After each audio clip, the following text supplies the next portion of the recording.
John. Hey, Marty. How are you? I'm doing well, and there's some details behind that. I'm participating in the struggle that life is, and I'm doing it well. And I guess it depends on who you ask how that well is qualified. If you ask me, I'm doing well. So I think your perspectives might be the only one that matters. Okay. And I look for the kernel of truth in everybody else's. Oh, of course. Yeah. One of the things that you taught me, which I've verified in my own experience, is that we necessarily hear what other people say through our own filter. Yes. And so if I want to determine whether what I heard is what you intended to say, I can ask you. Exactly. I can go examine that kernel of truth. Mm-hmm. So for sure. Yeah. Everything's an assumption until it's verified. Right. And sometimes even once something's verified, it too is subject to change. Yes. Yeah. So yeah. Change, interpretation. Growth, transcendence. Yeah. Doubling back. Yeah. All of the above. All of the above. So before we started, I checked in as being kind of, I don't know what the word is, pissy. Mm-hmm. Nothing particular stimulating it that I'm aware of. But the truth is, what I do know about myself is if I'm feeling this way, I'm feeling unloved. Somehow I'm feeling unloved right now. Mm-hmm. And it's an interesting conundrum. We might even work on it here live and in person, because I know that I'm loved. So this dichotomy that is our life, what you were talking about, learning to be with and address the struggles of life, it's this energy that wells up from time to time. That's an ancient feeling, but it's utterly present. It's utterly going on right now. And let's do if you're willing, do an exercise and what I ask you to do, and you can decide whether you want to, is simply go into the feeling without the label. I just feel like crying. Yeah. And just be in the feeling itself.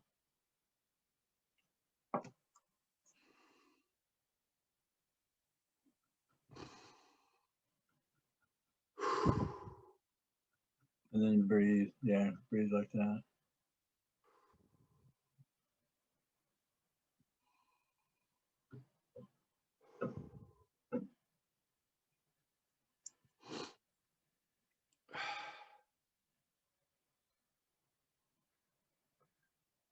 And then if you can just notice the feeling now without label.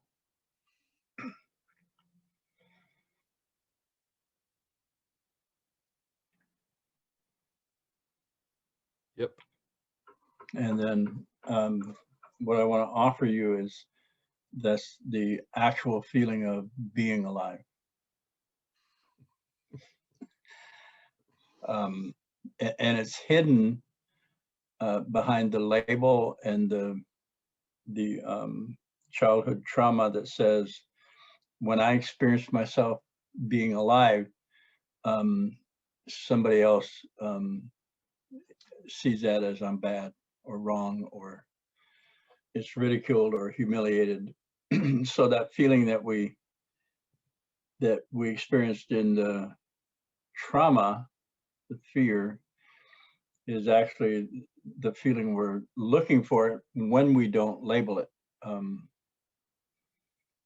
It's the original essence that's been hidden under the story we create about feelings or what happened instead of the feeling of it. And what Marianne Williamson's poem, Our Biggest Fear, is not that we're inadequate. Our biggest fear is that we're brilliant beyond measure. And my experience of this was this panic, highly critical place I found myself, and just simply going into the body sensation, which was in my arms. It was a tingly. It was a in my chest, and simply going into that feeling. And what I discovered was that that's the feeling I covered up and created a story. Don't go there. This is danger. And it's the actual feeling of my aliveness that was hidden in there. That was where I was when the trauma happened, or the redirect, or the correction happened from my guardians. It's amazing to me.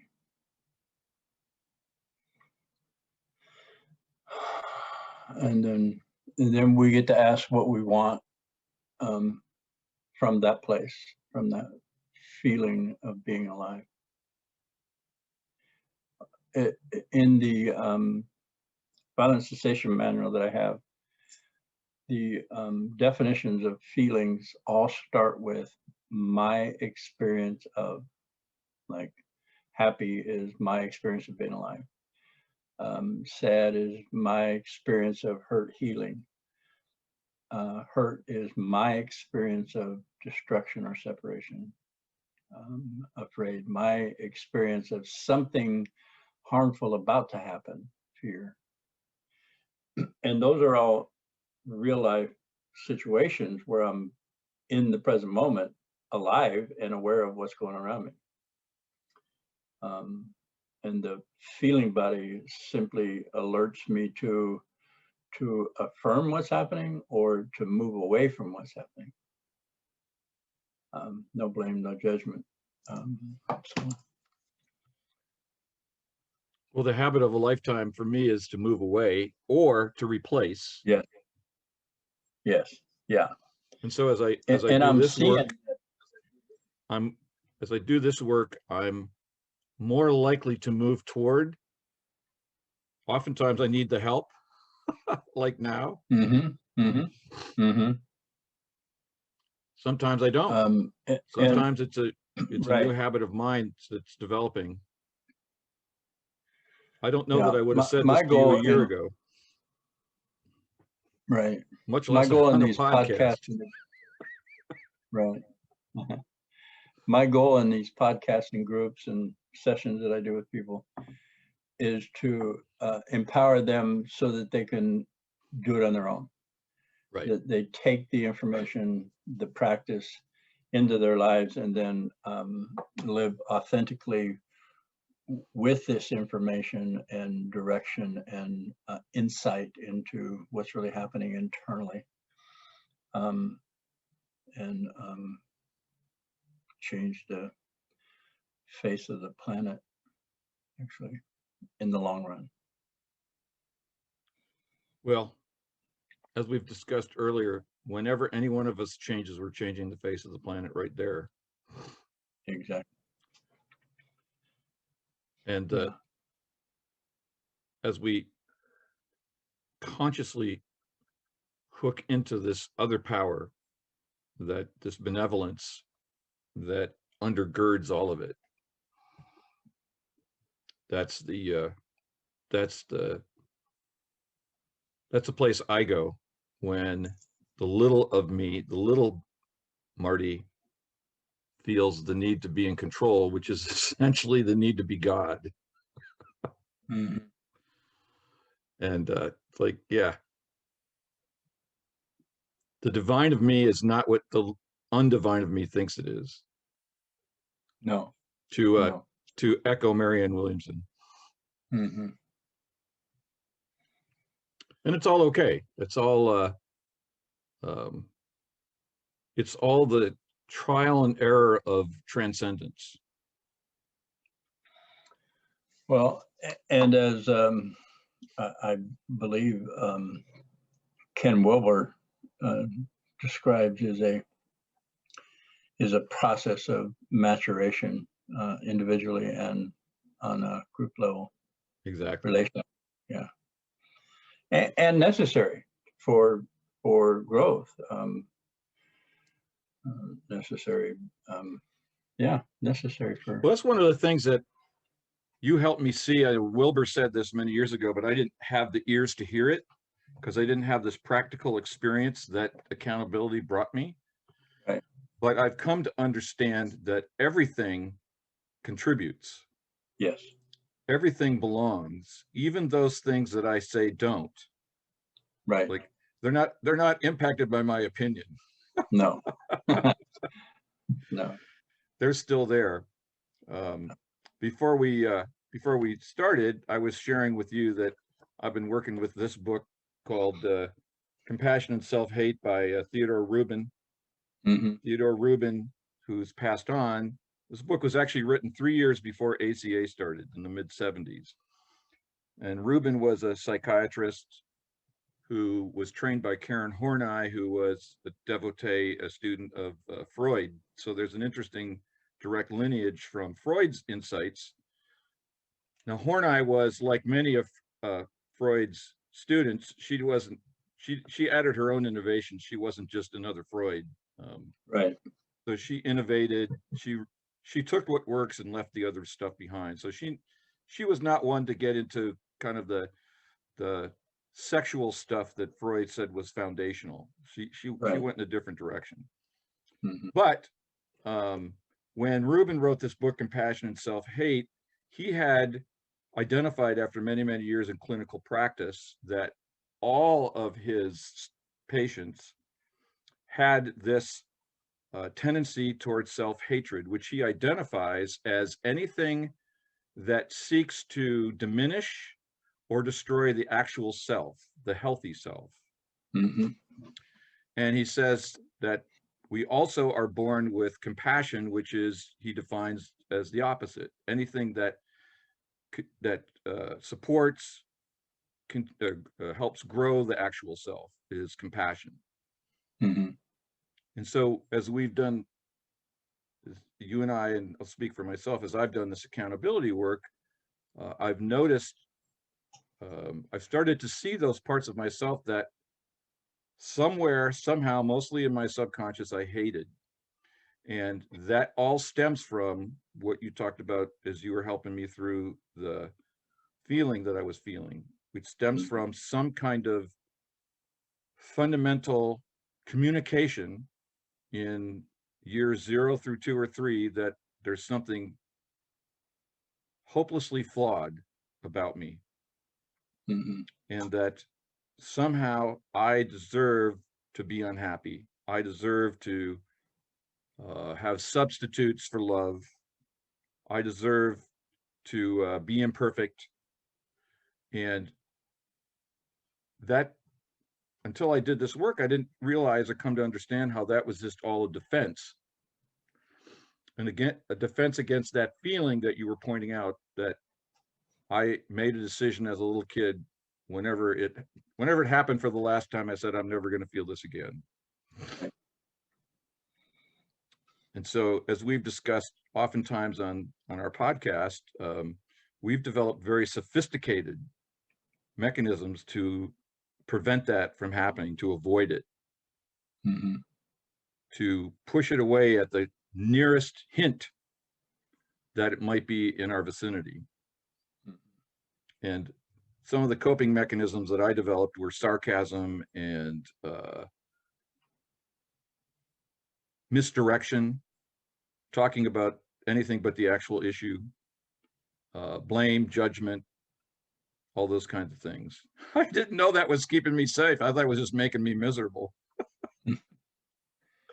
Yeah. Which it was, but I didn't realize that was the actual goal. Right. Was to stay away from yourself. Right. Stay away from your authenticity. Yeah. Right. So I appreciate, as I've been reading this book, that this, like I said, this was published 3 years before the first ACA meeting in New York. And of course, New York, interesting the role that New York plays in a lot of the way many of these inquiries were started. And just like with Tony A., who went from New York to Los Angeles, many things hopped over the central part of the country and landed in California from New York and had further exploration and development. And of course, here we are in California. Here we are. Two of the best parts of California, Sacramento and San Diego. Oh, I thought you were going to say Oceanside. Oh yeah, Oceanside, California. North County. Right. So we had many people watching this will know that we had a workshop that you mastered for us on Saturday. And I really want to thank you for doing that, John. I know you had already spent 90 minutes on an earlier meeting, your regular weekly meeting. And I could tell by the end you were ready to go get some nourishment. Yeah, I was feeling complete. Yes. Yeah. But we did have a couple new people show up at our Rusty Nail meetings this week as a result of their participation. Good. So that's always fun. Mm-hmm. And I expect others will eventually show up. Including some, and I suspect some will show up at your meeting on Saturday, because we had a number of people who are in later time zones for whom our evening meetings aren't necessarily the most conducive to their schedules. So you might be seeing some at your next meeting on Saturday morning. Mm-hmm. Good. Yeah. Hopefully. Yeah.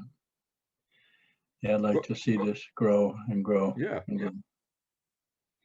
Yeah, we had a little conversation about that at our Monday night meeting when I raised the possibility of people considering becoming meeting facilitators. Yes. Wow. Wow. Yeah. That's really cool. So we spent some time talking about that, and several people asked me and Rodney how did we fall into it. So it was I think that was the first time anybody ever asked me that. So I shared my experience and my history, then Rodney shared his, and his approach to this was very different from my own. Mm-hmm.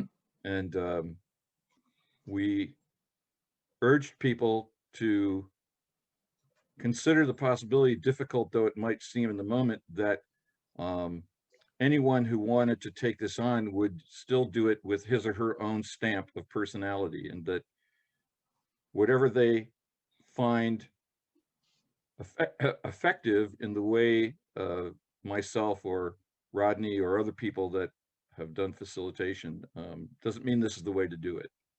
Right. That I quoted you, I hope I got it right, John, that the main requirement is a desire to learn more about yourself. Yes.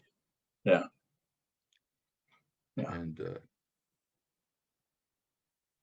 And I said, any one of us is willing to support you, and anytime that you want to kick the tires of it, because we want the work to grow. And we have yet to come up with a model that is self-unfolding. So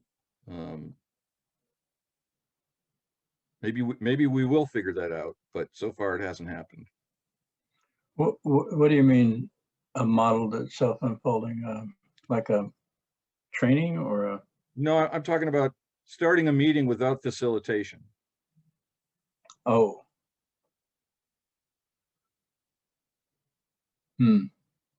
Wow.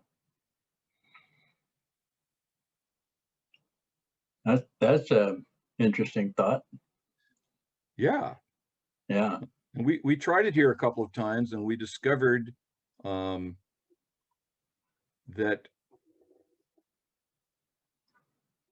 the facilitator brings a focus that a non-facilitated meeting just sort of loses. Yeah. I agree. It's very interesting because I'm sitting here wanting to deny that the facilitator is some kind of expert, although in a certain way we are, and we're not. We are and we're not. And it's very difficult in any kind of situation where there's somebody with this authority, even if it's granted freely by the group, to avoid the problem of transference. And I've never let that stop me. Right. It's like I'm responsible for my transference and my projections. So I just work on mine. I can't be responsible for yours. Right. The facilitator, no matter how much I'm going to speak about my own experience as a facilitator, I hold a space, and as much as I say, you know, we're equal, there's a we're brought up in a society where there's somebody who knows, people who want to know, and then they listen and then feedback to him on a pedagogical level. Right. This, in my mind, is andragogical, which is we're all in this together. I happen to have this skill set. And if you're willing, I'll talk to you about the skill set I have and then offer you the information so you can develop your own skill set. It's kind of like going to a auto shop class, auto mechanic class, learning from a master mechanic. He's going to teach you, just by being in his vicinity, you'll watch and see and learn on top of what he knows. And he's usually the master of any craft, has been the one person that's made all the mistakes that is possible in that craft. So he's efficient. He Right. doesn't do things that Right. don't work. So, and there's, yeah. Well, what also fits though in that metaphor is that when I'm in the automobile class, I also have the opportunity for hands-on learning. So it's Yes. not merely receiving information passively, but it's then under the guidance of the master technician going and working on the car myself. Yes. And seeking to And apply experiencing what I've yourself. lost or what I've learned. Right. And that's one of the things that the groups, Intentional Living, Rusty Nail Digging in the Dirt, actually afford the people who want to, is the actual experience of accountability, emotion, intent, and then Right. and then they're able to delineate or to recognize a difference, a shift in the behavior, their own behavior. And Right. once that happens, they make that connection, the practice seems more inviting, more, albeit daunting, depending on what the ownership is at the moment. Well, in the Rusty Nail work, we encourage dialogue so that we literally say this in the introduction of the meeting, that we encourage dialogue. We ask people to refrain from offering a comment or asking a question while the facilitator is working with somebody. But once that's completed, then we encourage you to ask questions or offer your own observations if you're granted permission to do so. Right. So in that way, people also can test what their experience is of the process. So I've seen people offer observations about something that somebody was struggling with that I didn't see. It's like, oh, that's cool. Right. I didn't see that. Yeah. Mm-hmm. Yeah. And what frequently occurs, because one of the elements of our meeting checkout is 2 things I'm grateful for, and frequently people are just grateful for the other people in the room. Yeah. Yeah. and grateful for being heard, simply somebody listening. Yep. Yeah. So I'm just curious, anything else show up for you at the workshop?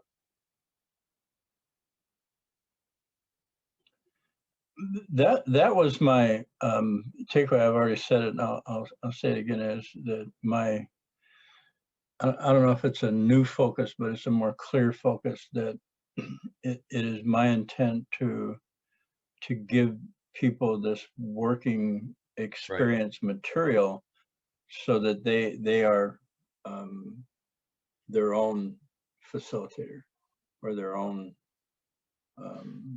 guide through this process, and then which makes them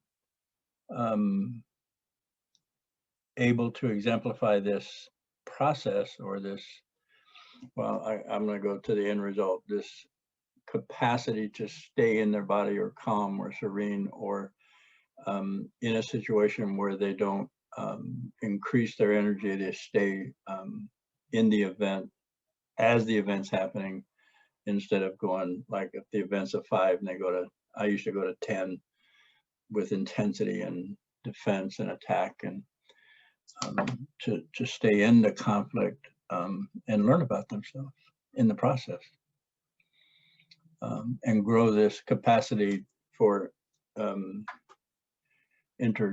or I don't know if it's introspection or introspection, looking inside my motivations, what's going on with me, how I manifest in the world. Well, I noticed something I'd like to share with you if you're open to it. Yeah. That I saw you do. This may be the facilitator's eyeball watching another facilitator, but I noticed, differently from the last time I sat in a workshop with you, which was almost 2 years ago when you came up here and at Sacramento, we had that whole weekend at the Christ the King Retreat Center. So you worked a lot with people on the I give myself permission process. And I noticed that you offered that a lot to people, more than I've heard you do in the past. Not, you may be doing it much more regularly. I haven't sat in a meeting like that with you in a while. So, but I noticed that, and that's always been, ever since you introduced that to us back in the men's group days, I always thought that was one of the most powerful, single most powerful statements that I can use for myself, no matter what's going on, but particularly when something stressful is occurring and I'm feeling trapped in the old way of thinking and feeling. Right. Like, well, I'll just give myself permission to do that. Right. So sometimes somebody will say, how do I say I intend to accept myself, but how do I accept myself? And Yeah. We'll offer I give myself permission to fill in the blank. Right. Yeah. To not accept myself. Yeah.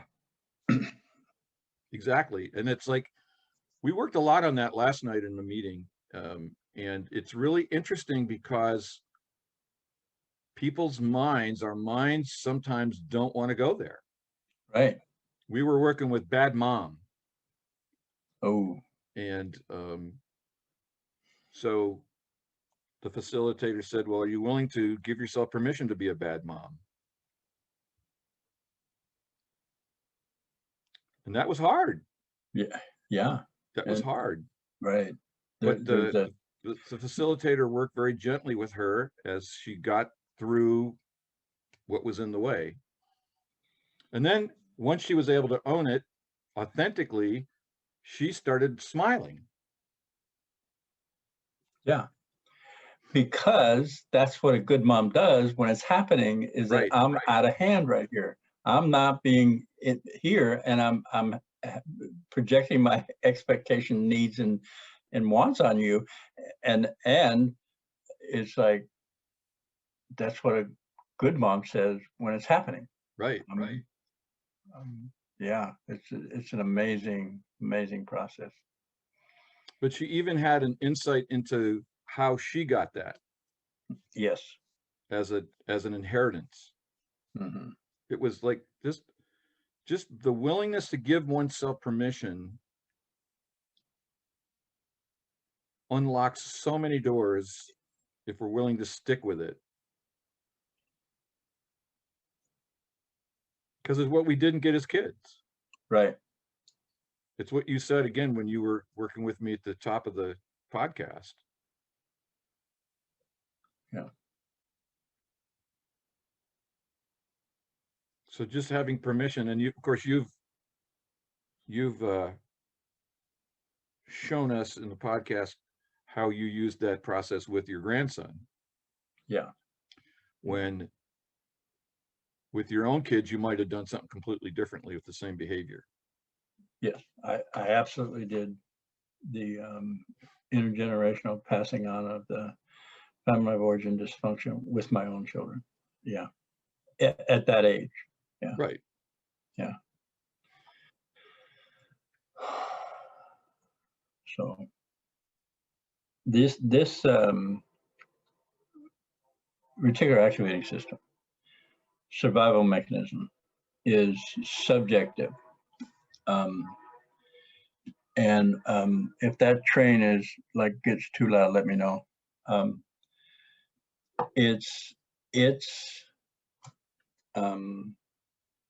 Its goal is to keep me safe. And as we discussed the first part of this, if me feeling alive brought rejection, then I would, to survive, I would dampen the feeling of being alive. Of course, as a 2, 3, 5, 6-year-old, I have no idea this is going on, and it's not even logical. And we're admonished to be good. Try to be good, which means don't feel your aliveness because it's friggin' pissing me off. So the story we tell ourselves, the feeling of being alive, we grow up and label it all kinds of things like inadequacy and fear and panic and trauma. And the more trauma, I want to speak to my trauma. The trauma I had was, on a scale, it was severe. So that feeling of being alive was, the story I created around it was, that's the danger place, don't go there. And then I would have the feeling and my body worked real hard at not feeling alive, which created the panic attacks, the social anxiety, fear, stage fright, everything we talk about that are manifestations of the trauma, which is actually my aliveness trying to break through and simply feeling and being with. I feel alive, whatever is going on, the accountability process, my truth, end result, feeling it is my intent. Well, it puts me proactive. I'm going to say I feel alive. I sound like I'm saying this over and over, and it's just so profound that what I call panic or stage fright is actually the feeling of being alive, being present. So now when I get that stage fright, I go, oh, shoot, I'm alive. And I still have the some clearing with the labeling and oh my God, and be good and don't mess up and all that stuff going on. And it's a process. Well, it just occurred to me when I give myself permission to feel whatever I'm feeling, I'm giving myself permission to feel alive. Yes. Because whatever I'm feeling is aliveness. Mm-hmm.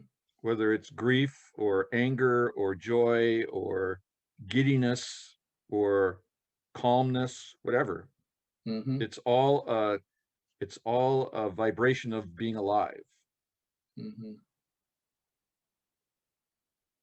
And that's, again, that's using Dr. Rubin's terminology, that's the compassion that addresses the self-hate. I give myself permission to be alive, because self-hatred is I don't want to be here. Right. I don't want this. Or I don't deserve to be here. Yeah. Right. Yeah. Wow. Wow. Wow. Exactly. So I'm thinking about the people listening to this. There's a lot to unpack there. And being we're just, talking amongst ourselves, I don't know when somebody listens to this, I don't know what they're hearing.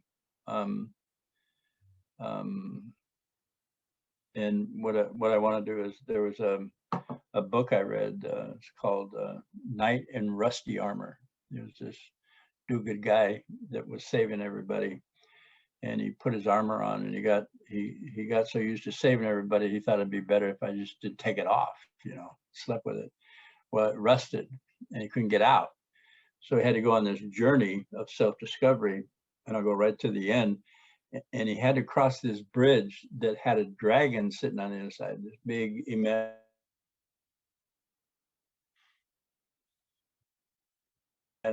fire breathing, and were squirrels and little birds. And they said, it's not real, just go. It's just face it, face that fear, just face them. So the first time he went over the bridge, the dragon took a big breath and blew fire at him, and he ran, and he got his ass burnt. He goes, this is real. This is real. That hurt. That was hot. And then he told him again, and he built up the courage to go again. And by the time he finally made the decision to face that dragon, as soon as he got to the bridge, the dragon just went down to this little thing that was like kind of comical. And he thought, oh my God, it was all me. I projected it onto the evil thing, and it was me burning my ass. It wasn't the dragon. And then the armor came off. So anyway, But that's I'm seeking to listen to that, what you just said, with those newcomers' ears. And I think still notice that's one of the toughest things that we encounter early on in this work is and it's one of the 4 constants, which is I withdraw my projections. Because, and I've discovered the reason it's been tough for me, or one of the reasons, is because those things I'm projecting out there were part of the defense. yes. So to withdraw them is to lose them and to become vulnerable. And that's exactly what that knight had to do, is he had to choose to become vulnerable to this dragon by going right at it. Right. And I like the story because the truth is, every single time I've chosen to become vulnerable to my projection, to own my projections, they've all done that. Yes. They've all done exactly that. Now, the other people listening to this too, I want to offer the struggle hurts. So there may be somebody struggling with addiction. There may be a parent that's the parent of a physically handicapped child, or I'm not saying that isn't real. That's there, and the information we're talking about is how to be in that struggle. Not that the struggle will go away, the struggle will shift. If people are struggling with some pretty serious situations, it's real, and there may be a need to get help. And if somebody's in a relationship that's abusive, physically abusive, there's ways to take care of yourself in this process.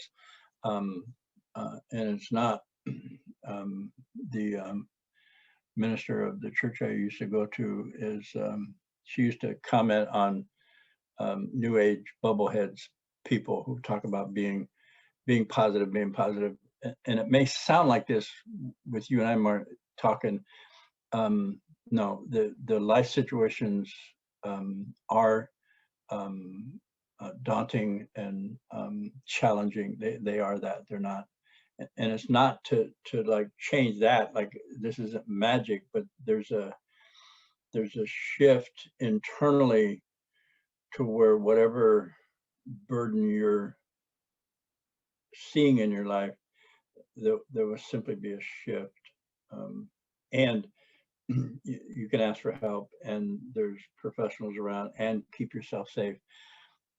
And there's a difficulty in life, that struggle of life. So I just want to make that clear. Yeah, in a certain way, I appreciate you doing that. In a certain way, the work really is about answering the question, how do I want to be with the struggles in life? Yes. Yeah. Not how do I get rid of them, because there's no such thing. Right. But Yeah. how do I want to be? Do I want to be, do I want to stand in my power to deal with life's challenges, or do I want to cower from them? Do I want to throw somebody else in the way in between me and them? I mean, whatever it is, those are all choices that we're making one of those choices. Right. Because we all face struggles. And what I've come to understand in this work is I choose to face these struggles using my power and capacity and my compassion for myself and for life that has struggles. Life has pain. I remember you said one time, we were talking about the fundamental idea that nothing's wrong and there's hurt. And there's pain, and yes. Yeah. And it hurts. Yeah. So I want to offer, if it's okay with you, that for the newcomer who would like to just get some background information on his or her own internal talk, that is what we're working on here. John hasn't written that book yet, so others have written something, and I just want to offer. Sherry Huber, who is a Buddhist practitioner, wrote a book called "There's Nothing Wrong with You," and we've used this a lot in our meetings. And she goes into essentially the way self-hate manifests itself in the way that we think about ourselves and about others. So her process for dealing with this is a little different from the way we do it in accountability practice. You might find what she offers to be useful, but she does a very good job of explaining and uncovering the critical negative self-talk that's the challenge that we're dealing with here. So that's just, you can check out Ted Rubin's book, Compassion and Self-Hate. It's also does a very good job of walking us through the experience of it. So it's not, these aren't books about theory, these are books about practice. Right. How does this stuff show up? Yeah. I remember one time I years ago, I did the Landmark Forum, which is the successor of EST, and the forum leader started the session by saying, I want to bring your attention to that voice in your head. And he goes, if you just had a thought, what voice? That's the one I'm talking about. Yeah, it's there. It's always there. Yes. I remember once going through self-torture so awful. I mean, the voice in my head was just hammering at me. Yes. And I was literally trying to figure out if I could find a crowbar and just pry my brain out of my head to make it stop. Right. And, that's the voice I'm talking about. And sometimes for me, it's been that intense that I wasn't going to kill myself, but I would do anything short of that to try to get it to stop. Right. And that was before I learned this process. My it always seemed to observation. happen in the middle of the night, so it's dark, and so in those days, the only solution I had was to get up and turn on all the lights and run around. Wow. Yeah. I discovered by living with that monster for as long as I did, I just had to wait till the next one came along and I'd jump on it. So at least it was different. It wasn't the same beat up scenario.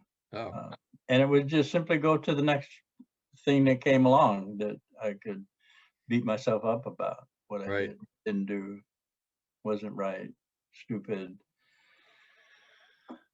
Yeah. Something wrong with me. So, But I notice, I'm just now just even reflecting back on that experience, I notice what I didn't do, I didn't know how to do, was to be open to the feelings that were accompanying this panic. It never occurred to me. I mean, obviously I was feeling something. There was emotional energy, but I was so concentrated in the chatter. It's like, it's like in a loudspeaker in my yeah. head, Mm-hmm. that it never occurred to me to see if I was having a hard time breathing, to see if I was sweating, to see if there were any physical analogs of this mental energy. And I remember the last time I experienced something like this was, I don't know, 3 or 4 months ago. And it was an old line of attack showed up in the middle of the night. And it was about, I'm going to lose all my money, which is an old one of mine. Mm-hmm. And this time I just lay there and I just said, okay, how am I feeling? And I was able to locate a feeling, and then I just breathed into it. So by breathing into it, it calmed down enough so that I could then ask myself what I wanted. Right. And then I went back to sleep. Yes. Yeah. So I saved on my electric bill by not turning on all the lights and running around. Yeah. So this process works, and it works for me. And I know it works for you. And I know it works for many other people. So as we always say on this podcast, if you're interested in checking it out for yourself, at the end of the podcast, there's my contact information and John's contact information. If you'd like to get a Zoom address to either of the meetings that we conduct here in Sacramento or the one John conducts out of Oceanside, please contact us and we'll be happy to send you the invitation. And then you can come to the meetings and see for yourself how it works, ask questions. We had a newcomer last night who was very courageous and did some hard work from the get-go. And we have other people who come to meetings and don't say anything for weeks till they're ready to say something. That's all good. You get to do exactly that. You can come to the meeting and say nothing. Right. Yeah. We require a check-in. We invite people to check in with how we're feeling. And we had somebody recently go, I don't want to check in. We said, okay. Yeah. Welcome. Yeah. So you don't even have to check in if you don't want to. Right. Yeah. Make it as safe as possible for anybody. Yeah, and it's welcoming. Yeah. Cool.